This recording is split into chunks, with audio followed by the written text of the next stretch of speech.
الحمد لله رب العالمين والصلاة والسلام على سيد الأنبياء والمرسلين وعلى آله وأصحابه أجمعين أما بعد فأعوذ بالله من الشيطان الرجيم بسم الله الرحمن الرحيم مثل الذين اتخذوا من دون الله أولياء كمثل العنكبوت اتخذت بيتا وإن أوهن البيوت لبيت العنكبوت لو كانوا يعلمون إن الله يعلم ما يدعون من دونه من شيء وهو العزيز الحكيم صدق اللہ العلی العظیم۔ محترم حضرات، میں نے آپ کے سامنے 2 آیتیں تلاوت کی ہیں جن میں اللہ رب العزت کفار و مشرکین کے متعلق فرما رہے ہیں جن لوگوں نے اللہ کے سوا اور کارساز بنا لیے ہیں ان کی مثال مکڑی کی سی ہے کہ وہ بھی ایک گھر بنا لیتی ہے، حالانکہ تمام گھروں سے زیادہ کمزور مکڑی کا ہی گھر ہے، کاش کہ وہ جان لیتے۔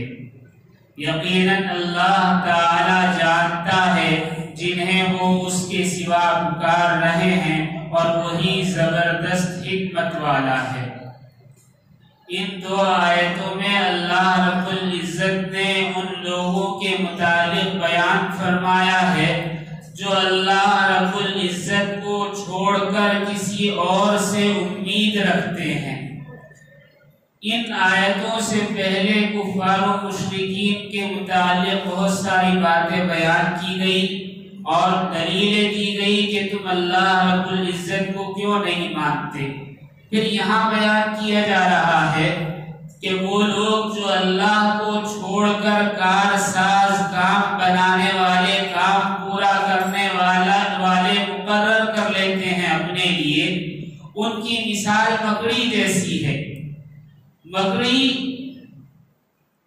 کی مثال یہاں کیوں دی جا رہی ہے؟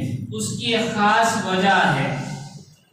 پہلے مکڑی کے متعلق چند باتیں آپ کو بتا دوں تو پتہ لگ جائے گا کہ اللہ رب العزت نے اس حقیر جانور کی مثال کیوں دی ہے۔ مکڑی جب اپنا جالا بنتی ہے یعنی گھر بناتی ہے اور اس کے درمیان بیٹھ جاتی ہے تو وہ یہ سمجھتی ہے کہ میرا مکان سب سے زیادہ مضبوط ہے، خوش فہمی میں رہتی ہے کہ میرا گھر ایسا ہے جس کو کوئی توڑ نہیں سکتا، اس کی اپنی سوچ ہے۔ دوسری بات، مکڑی بہت حقیر جانور ہے اور اس کا جو گھر بنایا جاتا ہے یعنی جو جالا یہ بنتی ہے، سب جانتے ہیں انتہائی کمزور ہوتا ہے، ہلکی سی ہوا چلی اور یہ اڑ جاتا ہے، ٹوٹ جاتا ہے، بکھر جاتا ہے، تھوڑی سی بارش ہو جائے تو یہ بہہ جاتا ہے، اسی طرح کوئی ہاتھ لگ جائے، کچھ پتے گر جائے تو یہ ختم ہو جاتا ہے، یعنی اس کے گھر کی کوئی بنیاد نہیں، کوئی مضبوطی نہیں کسی بھی اعتبار سے۔ تو ظاہر سی بات ہے کہ مکڑی کا یہ سمجھنا کہ میرا مکان بہت مضبوط ہے، اسے کوئی گرا نہیں سکتا، سراسر بے وقوفی کی بات ہے۔ یہاں مکڑی کے تعلق سے چند باتیں آپ سے عرض کر دیتا ہوں تو بات سمجھ میں آئے گی کہ اللہ رب العزت نے اس کی مثال کیوں دی ہے۔ مکڑی اپنا گھر بنا کر اس کے درمیان بیٹھ جاتی ہے، یعنی جالا بنتی ہے اور درمیان میں خود بیٹھ جاتی ہے اور انتظار کرتی ہے کہ کہیں سے کوئی شکار پھنس جائے جال میں تو میں اسے کھاؤں، یعنی یہ اپنے مکان سے نکل کر، اپنے جالے سے نکل کر رزق کی تلاش نہیں کرتی بلکہ اپنے جالے میں بیٹھ کر انتظار کرتی ہے کہ کہیں سے کوئی جانور یا مکھی اور مچھر پھنس جائے تو میں اسے کھا لوں، اور اس انتظار میں یہ کئی دن بھوکی رہتی ہے اور صبر کرتے رہتی ہے۔ اس کے اندر اتنا حوصلہ نہیں ہوتا کہ اپنے مکان سے نکل کر اپنی روزی تلاش کرے۔ دوسری بات یہ ہے کہ یہ کئی کئی دن بھوکی رہ لیتی ہے، لیکن جب انڈے دے دیتی ہے تو اس کے جو ساتھ نر مکڑی ہوتی ہے یعنی مکڑا ہوتا ہے تو اس کو مار کر یا تو باہر پھینک دیتی ہے یا خود کھا لیتی ہے۔ اتحاد نہیں ہے، آپس میں ایک دوسرے کے ساتھ مل کر رہنا اسے بالکل نہیں آتا۔ مادہ مکڑی نر مکڑی سے زیادہ بڑی ہوتی ہے، اور یہی وجہ ہے کہ جیسے ہی مکڑی نے انڈے دیے تو وہ سمجھتی ہے کہ اب نر مکڑا جو ہے یا مکڑی جو ہے یہ بیکار ہو گئی، لہذا فوراً اس کا قتل کر کے یا تو خود کھا لیتی ہے یا باہر پھینک دیتی ہے۔ سائنسدانوں نے بہت کوشش کی ہے کہ اس کے جال سے ایک کپڑا بنا لیا جائے جیسے ریشم کا کپڑا بناتے ہیں، لیکن کامیابی نہیں ملی۔ کیوں؟ اس کا جال بہت نازک ہوتا ہے، ایک دم ٹوٹ جاتا ہے۔ مکڑی کی بہت ساری قسم ہوتی ہیں، ایک قسم مکڑی کی ایسی پائی گئی جس کے جالے کو مختلف مراحل سے گزار کر ریسرچر یہ بتا رہے ہیں کہ ایک ایسی جیکٹ تیار کی جا سکتی ہے جو بلٹ پروف ہو، یہاں تک کہ گولی بھی اس کو پار نہ کر سکے، اس میں سوراخ نہ کر سکے، لیکن ابھی تک صرف امید ہے، کوشش ہے، بنائی نہیں جا سکی۔ کیونکہ قرآن نے خود کہہ دیا کہ جو گھر بناتی ہے وہ انتہائی بیکار ہوتا ہے، بالکل خستہ ہوتا ہے، کمزور ہوتا ہے۔ ظاہر سی بات ہے جب قرآن نے کہہ دیا کہ کمزور ہوتا ہے تو اس میں طاقت کہاں سے پیدا ہو سکتی ہے؟ مکڑی کی بہت ساری قسمیں ہوتی ہیں، ابھی تک پتہ نہیں 3000 یا 3500 قسمیں دریافت ہوئی ہیں۔ کچھ جالا بنتی ہیں، کچھ نہیں بنتی، لیکن عام طور پر سبھی اس سے نفرت کرتے ہیں۔ چھوٹی چھوٹی مکڑیاں دیکھ کر آدمی کو کراہت ہوتی ہے، کچھ لوگ تو اس سے خوف زدہ بھی ہوتے ہیں۔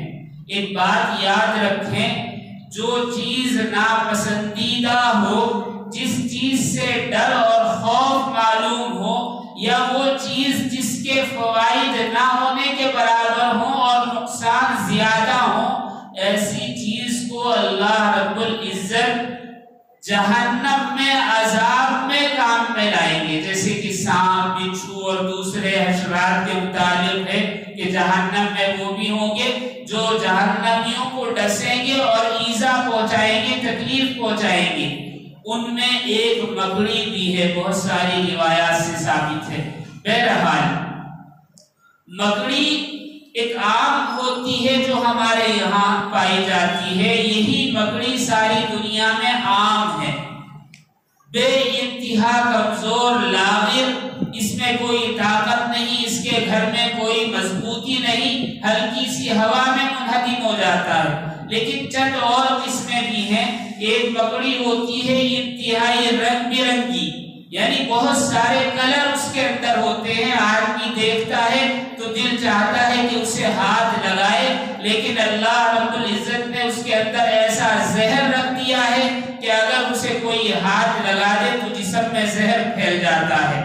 برازیل اور سڈنی کے اندر ایک مکڑی پائی جاتی ہے جو اگر انسان کو کاٹ لے تو 15 منٹ کے اندر موت واقع ہو جاتی ہے۔ اس سے بھی اندازہ ہوتا ہے کہ مکڑی کے فوائد کم ہیں، نقصانات زیادہ ہیں، اسی لیے روایات میں آیا ہے کہ روز قیامت جہنم میں مکڑی بھی عذاب دینے کے کام آئے گی۔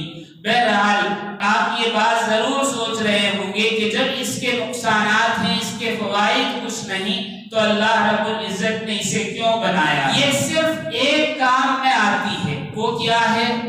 وہ کیڑے مکوڑے، وہ حشرات الارض جو فصل کو خراب کر دیتے ہیں یا نقصان پہنچاتے ہیں یا بیماریوں کا سبب بنتے ہیں، یا وہ کیڑے مکوڑے جو گھروں میں انسانوں کو تکلیف دے سکتے ہیں اور بیماریوں کا سبب بن سکتے ہیں، یہ مکڑی ان کو کھا لیتی ہے۔ اس کا صرف اتنا ہی فائدہ ہے، ورنہ اس کے نقصانات بے شمار ہیں۔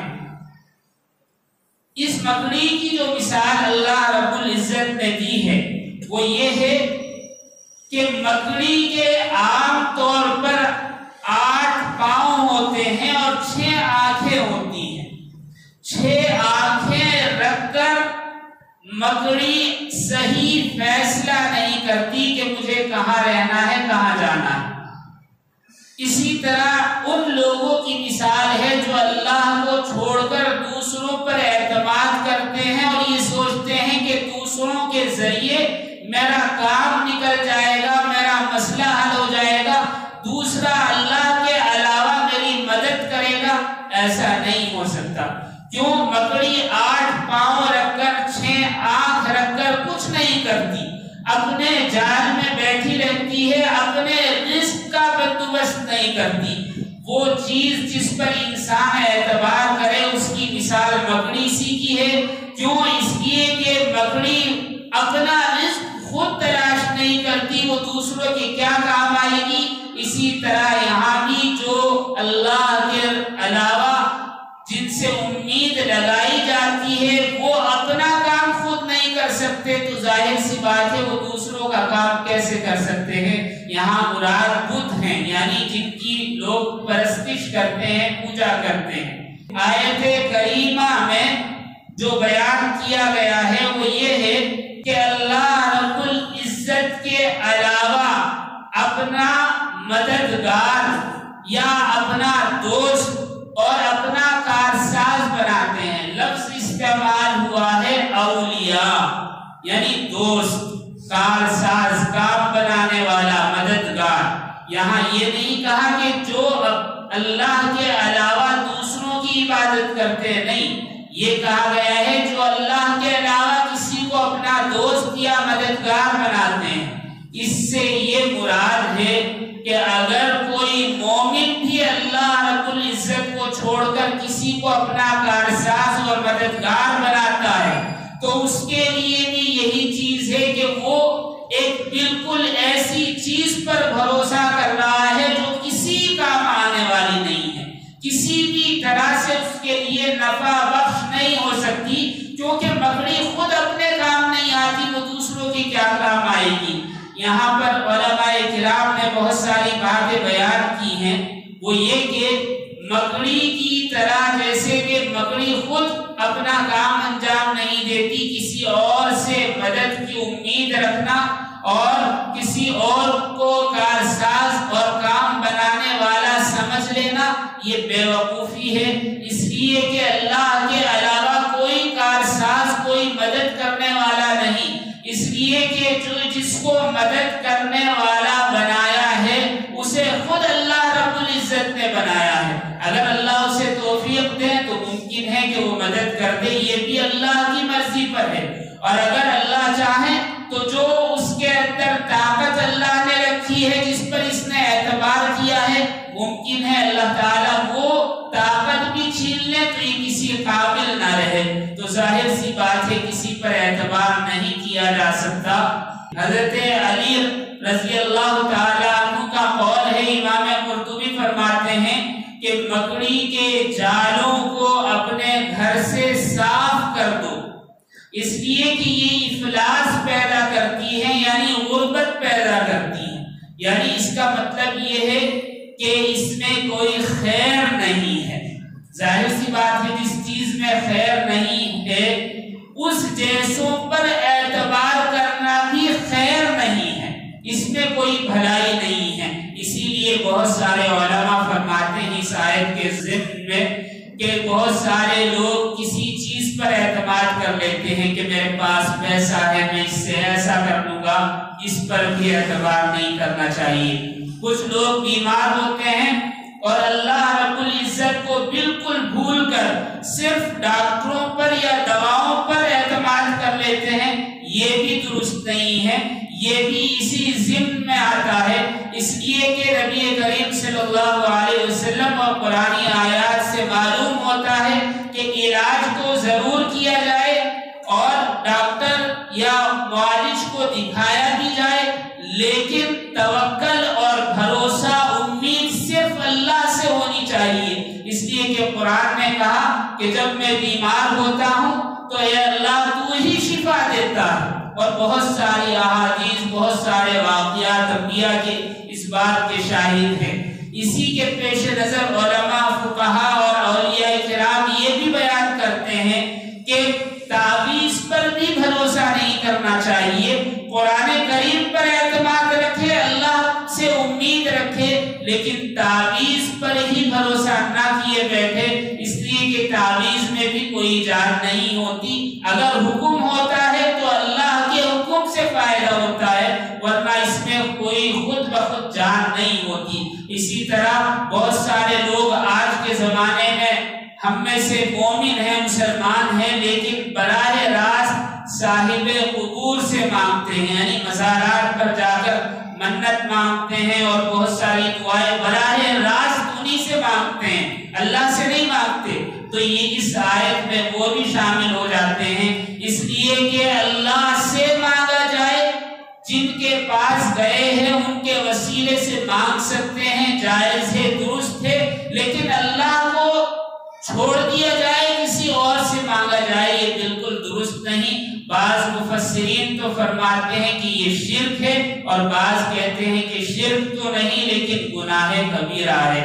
بہرحال نبی کریم صلی اللہ علیہ وسلم کی حدیث ہے کہ اگر جوتے کا تسمہ یا تلا بھی ٹوٹ جائے تو اللہ سے مانگو، یعنی اللہ سے ہی مانگو، اور پھر کوشش کرو، یعنی وسائل بعد میں اختیار کرو۔ ایک صحابی نے پوچھا، اے اللہ کے نبی، اونٹ کو باندھوں یا اللہ پر بھروسہ کر کر اسے چھوڑ دوں؟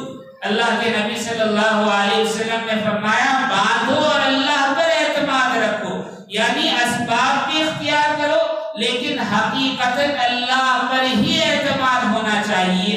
حضرت عبداللہ ابن مسعود کی روایت ہے، وہ فرماتے ہیں کہ نبی کریم صلی اللہ علیہ وسلم نے ارشاد فرمایا، ترمذی شریف کی حدیث ہے کہ جو آدمی اللہ کے علاوہ کسی اور کے سامنے ہاتھ پھیلاتا ہے، یعنی مانگتا ہے، روزی مانگتا ہے، تو اللہ رب العزت اسے کبھی بھی روزی عطا نہیں فرماتے، اور جو اللہ پر اعتماد کر لیتا ہے تو اللہ رب العزت اسے ضرور روزی عطا فرماتے ہیں۔ اس حدیث کی تشریح میں علماء بیان کرتے ہیں کہ کسی کے آگے ہاتھ پھیلایا جائے یا کسی سے امید رکھی جائے تو ہو سکتا ہے اس وقت اس کو مل جائے، لیکن اس کے بعد اس کی کیفیت پہلے سے بھی زیادہ خراب ہو جائے گی۔ اس لیے کسی پر اعتماد نہیں کرنا چاہیے، صرف اللہ سے ہی مانگنا چاہیے۔ آخر آیت میں جو اللہ رب العزت نے ارشاد فرما دیا، ان اللہ یعلم ما یدعون من دونہ من شیء، یقینا اللہ تعالی جانتا ہے جنہیں وہ اس کے سوا پکارتے ہیں، یعنی یہاں یہ نہیں کہا گیا کہ عبادت کرتے ہیں، بلکہ یہ دعون کا اس لفظ استعمال کیا، صیغہ استعمال کیا، جس سے مراد یہ ہے کہ پکارنا، مدد کے لیے پکارنا، مدد چاہنا۔ تو اللہ کے علاوہ جو مدد چاہتے ہیں ان کی مدد نہیں کی جاتی، بلکہ وہ ایسے ہی دھتکار دیے جاتے ہیں۔ اس بات سے اللہ رب العزت خوب واقف ہیں۔ ایک واقعہ سنا تو بات سمجھ میں آ جائے گی۔ 50 یا 60 سال پہلے پاکستان کے ساحل کراچی پر ایک آدمی مچھیرا کشتی میں بیٹھا مچھلیاں پکڑنے کے لیے، طوفان آیا زبردست اور کشتی غرقاب ہو گئی۔ جب کشتی بالکل غرق ہو گئی اور یہ سمندر میں ڈوبنے لگے تو 8-9 آدمی تھے، وہ تو سب بہہ گئے۔ مالک اور اس کا ایک نوکر، ان دونوں نے آپس میں ہاتھ پکڑا ہوا تھا۔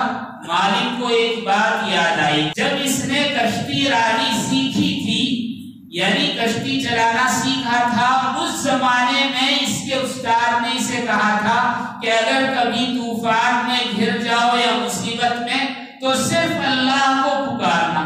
یہ بات یہ بھول گیا تھا، بالکل آخر میں یاد آئی جب ڈوبنے کا وقت آیا، اس وقت یاد آیا کہ میرے استاد نے ایک بات کہی تھی کہ طوفان میں گھر جاؤ تو اللہ کو پکارنا، اللہ کو یاد رکھنا۔ تو اس نے اپنے نوکر سے کہا کہ تو اور میں دونوں مل کر اذان دیتے ہیں۔ دونوں نے اذان دی، بیچ سمندر میں کئی کلومیٹر اندر کہیں دور دور تک کوئی مدد کرنے والا نہیں۔ اس آدمی نے خود انٹرویو دیا اخبارات کو کہ ہم نے اذان پڑھنا شروع کی اور ابھی پوری اذان ختم نہیں ہوئی تھی، ایسا لگا کہ پیروں کے نیچے ایک تختہ آ کر لگا اور ہم اتنے اوپر اٹھ گئے کہ صرف ہمارے ٹخنے پانی میں تھے، سارا جسم پانی سے باہر آ گیا۔ یہ چیز دیکھ کر اور شوق سے اور اللہ کی یاد سے ہم نے اذان دی، اللہ کو پکارا، تو تھوڑی دیر کے بعد ہم ساحل پر آ لگے، ہمیں پتہ بھی نہیں چلا۔ یہ وہ زندہ کرشمہ ہے کہ اللہ کو جب مصیبت میں پکارا جاتا ہے اللہ تعالیٰ مدد فرماتے ہیں، اور اگر اللہ کو چھوڑ کر کسی اور کو پکارا جائے تو ان کی مثال مکڑی کی سی ہے کہ نہ وہ خود اپنی آپ مدد کرتی ہے نہ دوسروں کی مدد کرتی ہے۔ اللہ تعالیٰ ہم سب کو کہنے سننے سے زیادہ عمل کی توفیق عطا فرمائے۔ وآخر دعوانا ان الحمد للہ رب العالمین۔